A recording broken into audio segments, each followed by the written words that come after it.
is up, everybody? Sven Diesel here. We're going to be tying up the freshwater popper frog.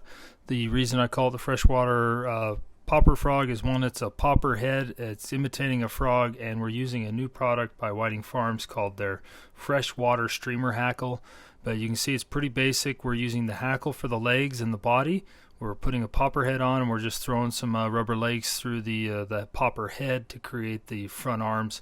It's got a little bit of flashy dubbing in there, but not too much. So we've got a partridge popper hook in the vise. This is a size 2. I'm using a Semperfli Nano Silk in a 12-aught. It's a little bit lighter than I typically would use for this, but I basically had this loaded, and you could use a 6-aught or even a 3-aught would be also beneficial too. But with most of my popper heads, I like to build up a little bit of thread right there behind the eye of the hook. It kind of, I feel, with combining the super glue to the shank and to the popper head, it really kind of holds it on. And then I'm not doing touching wraps, but rather offset wraps, kind of to create a grippiness, if that's a word, to the shank of the hook. Because we're pretty much just going to be using super glue to adhere this popper head to that shank, and so I want to make sure that it gets a good grip and holds real well. So here's the popper head, and we're using green for this, kind of sticking with the color combination, but you can see there's not a hole there. And so what I typically use for this is just a sewing needle in a very large diameter. I think it's what I used to use when I was doing custom upholstery. These went in, it's a pretty big needle, and I just heat the tip to allow it to go through a little smoother. And I've always struggled doing it from the back side of the popper head in through the nose. I always miss.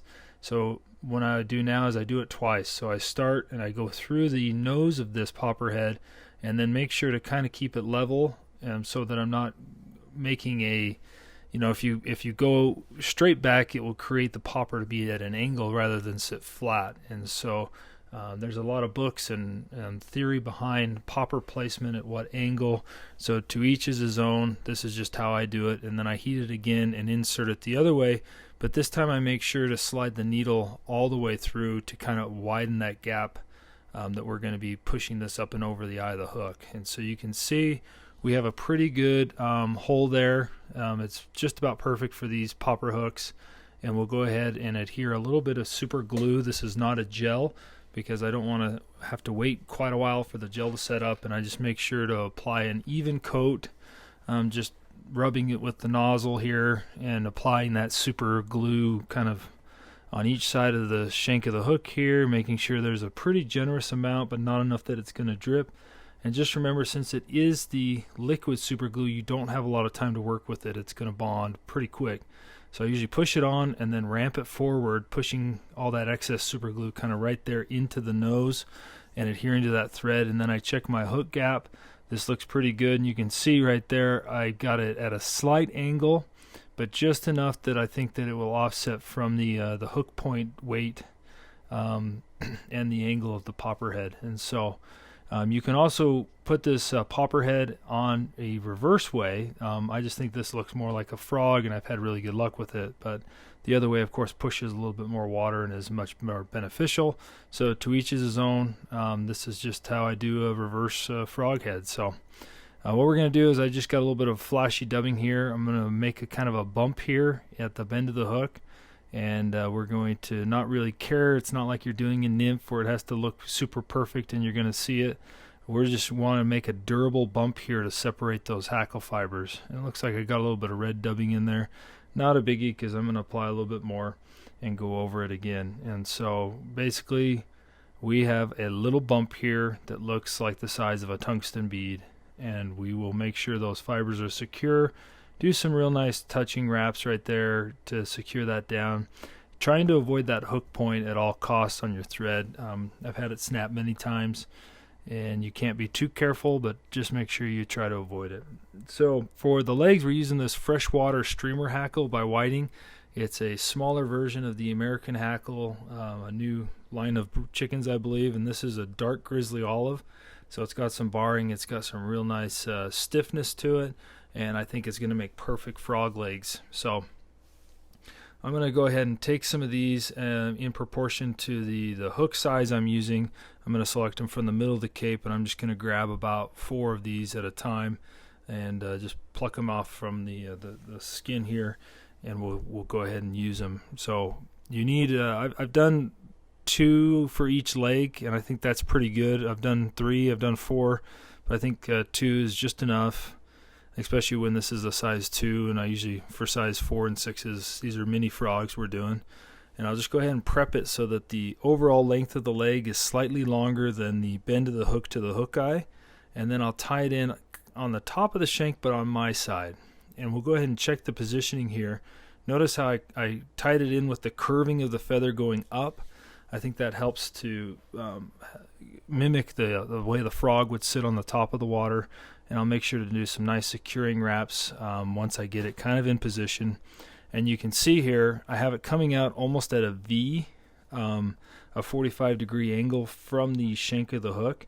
And then I'll just match the amount I strip off so that those tips are aligned.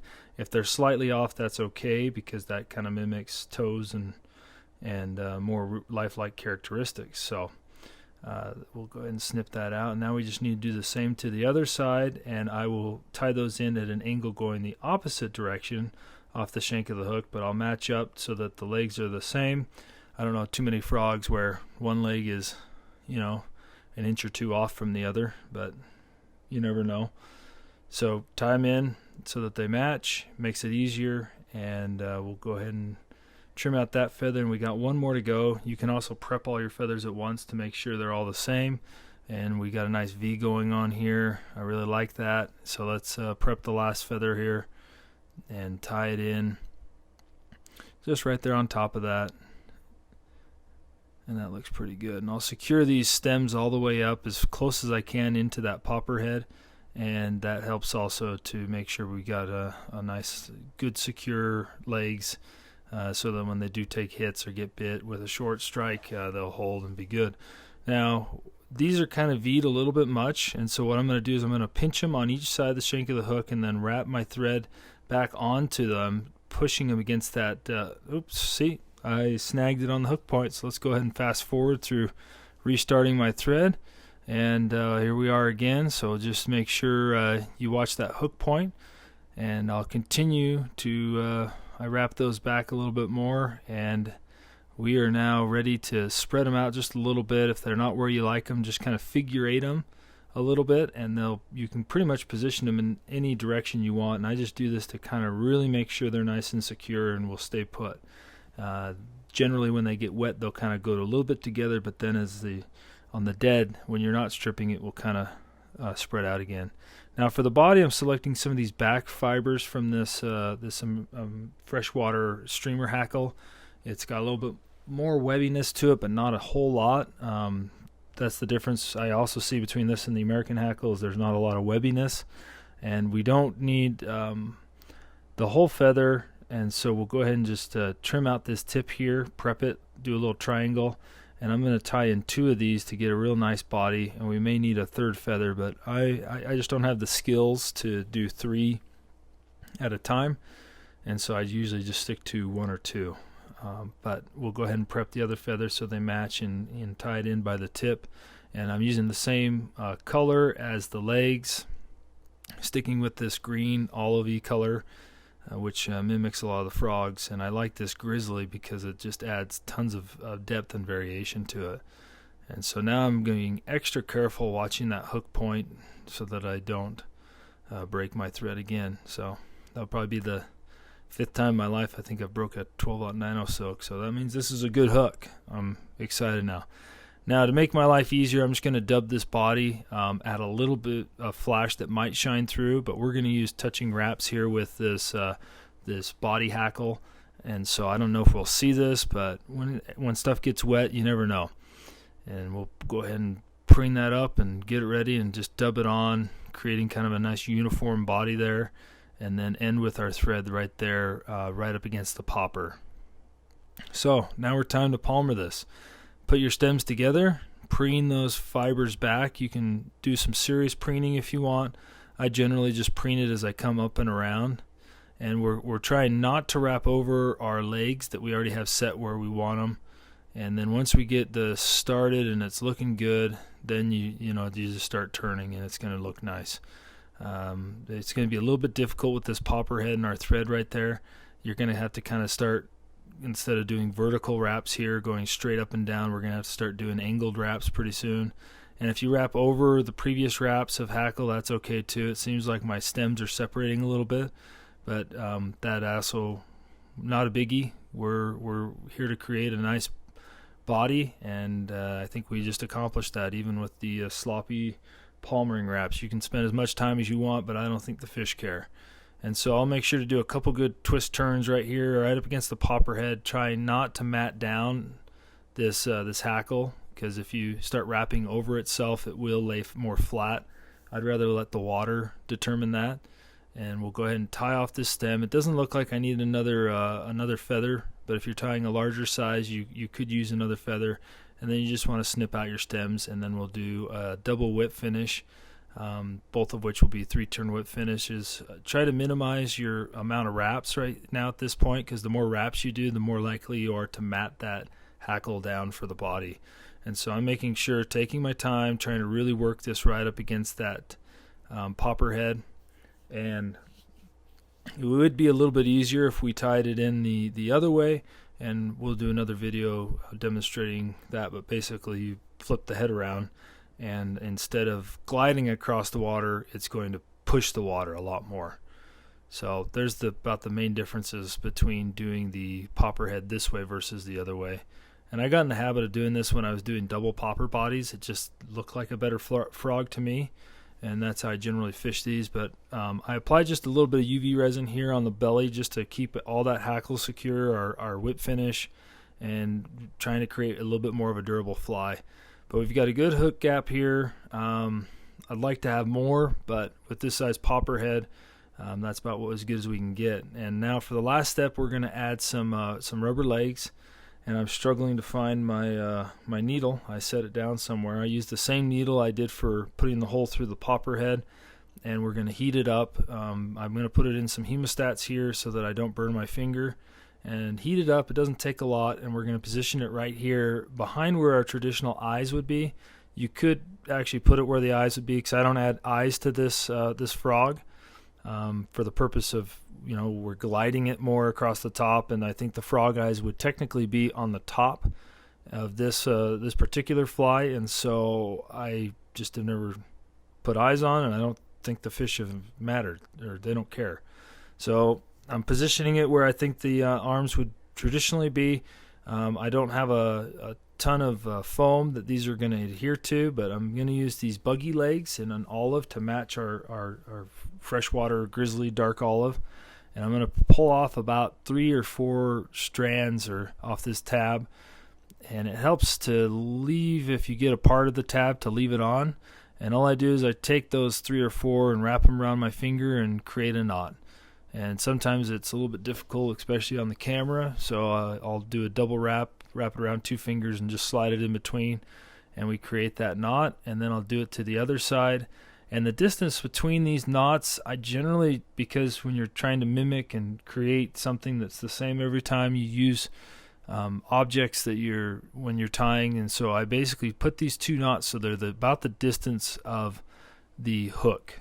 And that way I'm always uniform. I kind of eyeball it. It doesn't have to be exact. And then we're going to use that tab here to save our life to get this through. So I'm just going to basically insert the tab through the eye of this needle.